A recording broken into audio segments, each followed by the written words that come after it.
Chapter 4. Mathael becomes Viceroy.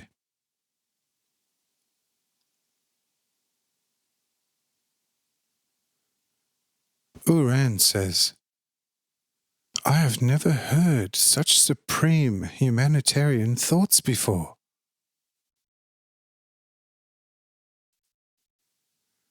I am a person myself, and ruler over many 100,000 people. And they say from far and wide that my subordinates are the happiest on the Pontus. But nonetheless, I had to let the law remain as it came to me from Rome, with only a few changes for which I, as a ruling sovereign, received permission from Rome. But even the softened laws seemed very harsh to me. How little consideration is given to the nature of people, and to what extent is not considered at all whether a law is possible to be kept for some people, according to his nature and characteristics. How fatuous it would be to claim that a shoe would fit all feet, and how even more fatuous would be a law which would ignore characteristics and traits. But after you, O Lord and Master, have now pronounced the laws of life, every person can direct himself accordingly, no matter what nature or characteristics he has, and can observe such a very human-friendly law very easily. If I now get home again, things will soon look very different in my land. Mathael and his 4 companions, who now are completely dressed as Romans, will receive Greek official clothing from me and help me to direct my little state in the best way. And Mathael I now name as my first adviser, and since I have no son, also to Viceroy. Here Cyrenius steps up and says, And I, as the Roman governor over all of Asia and a part of Africa, equipped with all powers from the hand of Caesar Augustus, 23rd of the 9th 63 BC to the 19th the 8th 14 AD, who was my brother, and now also from his son Tiberius, confirm this most superb choice. You, Uran, could not have found anyone more worthy in the whole world. Dixi, Cyrenius. At this I say, and I confirm him too, for he has already had my anointment in the Spirit for a long time. But you, Uran, can already anoint him with the nard oil before the people and before all the personalities of your kingdom, so that they know who they are dealing with and what they owe him. He will protect the kingdom from attacks by the Scythians better than a whole army of the most chosen soldiers. I will give him, in addition, an extraordinary power when he begins to take on this position. He does not need to for now, and his wisdom is enough for him.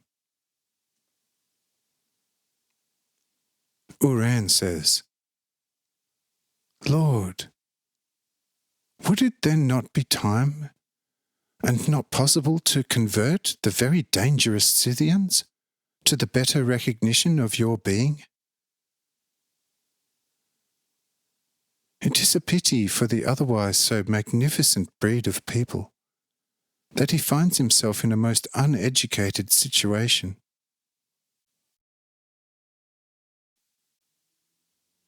One sees among them such magnificently formed people as otherwise nowhere else on the earth.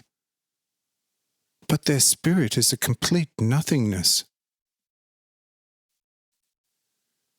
It is often amazing when such a majestic shape of a man, or a more than paradisiacal, beautiful maid, comes forward, and both often know no language, but often just grunt like pigs, which certainly they neither understand or anyone else. I don't want to have these Scythians under me for some desire of territorial conquest, but in order to educate them. Could such a thing not happen without a sword?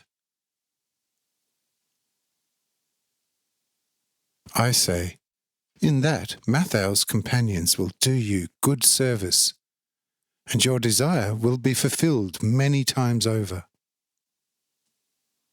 But all Scythians you will not bring under your sceptre, for their realm has an extremely great spread. But those living around the Pontus, the Black Sea, you can have for your own, and educate them according to your discretion.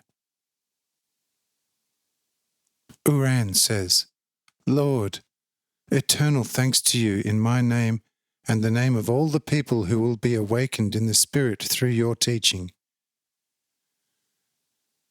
Truly, you will never lack in my effort and my persistent will.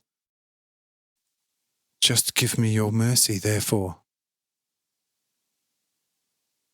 Cyrenius says, and I say to you that you can call your own property whatever becomes yours from the Scythians. If you want to hand it over to Rome secretly, then you shall be let free of 10 consecutive years of taxes for all your land, and your offspring shall have full right of inheritance. And in future, after 30 years, your land will not be given to the highest bidder. Tomorrow, you will receive the confirmation of everything that I have told you written on parchment for eternal times into your hands.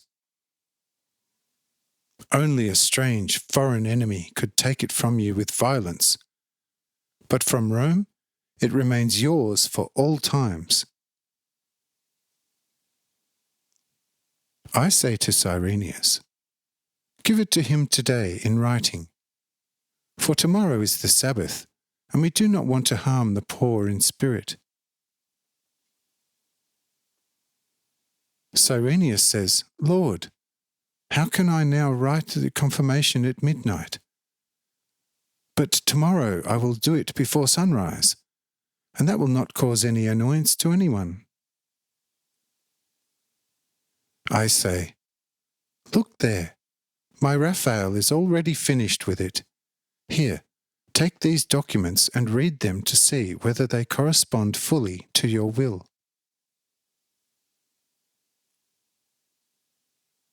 Cyrenius takes the documents, sets up a torch, and reads them, finds them true word by word, and then says, if this was the first, it would amaze me endlessly. But I have already several pieces of proof from Raphael, and so it doesn't amaze me any more, for such a thing is just as possible for him as it is for any person to penetrate with his eyes to the furthest star. Well, since the documents are finished, my Uran should take them into his possession immediately. Here Cyrenius, in a moment, gives Uran the documents with the words, take them as proof for you and your offspring, and make sure you win the people for the kingdom of God, the kingdom of love, for the kingdom of eternal truth, which has come to us mortals in Jesus, the Lord from Nazareth, so wonderfully from the heavens. We are in him, and we live in him now, and shall live eternally.